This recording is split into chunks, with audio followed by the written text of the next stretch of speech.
October 10th is Taiwan's National Day. This year's holiday will mark the 111th anniversary of the Republic of China's founding. The Republic of China is the official name of Taiwan's government.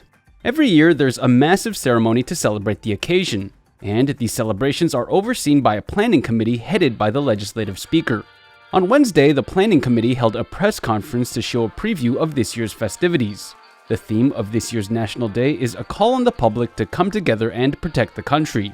That's in the face of increasing military aggression from China, which claims Taiwan as part of its territory. This year's logo resembles a shield, symbolizing the need for protection. Legislative Speaker Yu Xi-kun says that it's more important than ever that Taiwan stands united and resists China's bullying. He says Taiwan will not provoke war, but it stands ready to defend itself in the name of regional peace and democracy. The National Day ceremony is divided into 3 parts: the prelude, the main ceremony, and then headline performances. There will be bands, military parades, performance troops, dance groups, choirs, aerial displays, and more. At night, there will be a concert in Taoyuan City, while a fireworks display will take place in Jiayi City to the south.